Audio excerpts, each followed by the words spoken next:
Comment on est devenu des êtres mécaniques? Par les mots.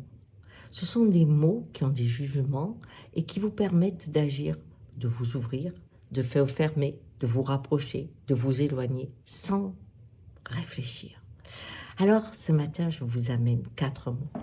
4 mots pour que vous essayiez de les enlever le plus possible de votre esprit.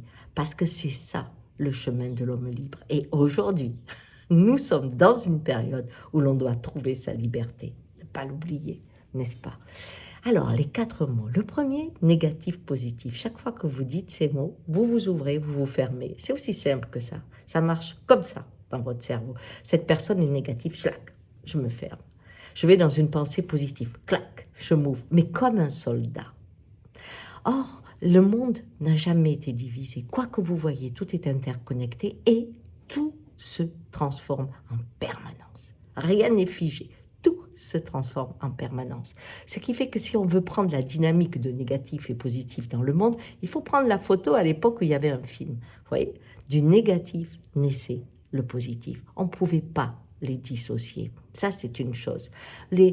Si on veut aller maintenant dans l'homme libre et pas dans celui qui répond comme une mécanique, oui, non, on ne met pas négatif. C'est-à-dire, si ce que je ressens pour une personne m'est désagréable, je vais mettre « cette personne me bloque »,« cette personne crée chez moi un sentiment que j'ai peu de valeur »,« cette personne ne m'encourage pas, mais au contraire me désespère ». Je mets des mots sur ce que je ressens.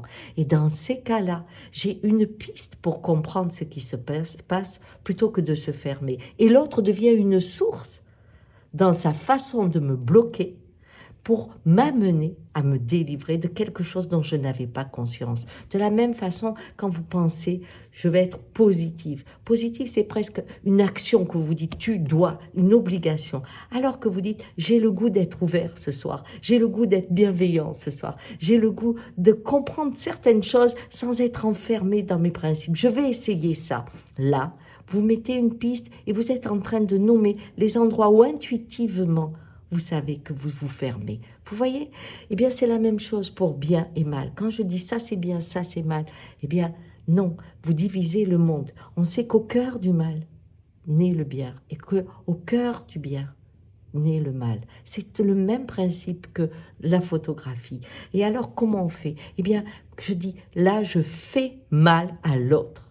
Je le mets dans l'action. Ce que tu me fais est douloureux. Ce que tu me fait mal physiquement. Je suis dans la douleur. Je ne mets pas mal en jugement, mais en qualificatif. Ce qui est bon pour toi, ce qui est bien pour toi, c'est sûrement bon. Et à ce moment-là, c'est pareil. C'est quand tu fais ça, tu me fais du bien. C'est pas que c'est bien, c'est tu me fais du bien. Quand vous regardez le monde sous cet angle-là, vous êtes en train d'initier votre être à s'ouvrir à la vie et surtout à être un être qui pense par lui-même et pas une mécanique qui dit oui, non. Allez, dans une période où on favorise l'émergence de la liberté, 4 noms qui vous enferment, il faut les transformer et en faire du mouvement pour vous initier à l'homme libre que vous êtes au fond de vous, n'en doutez pas.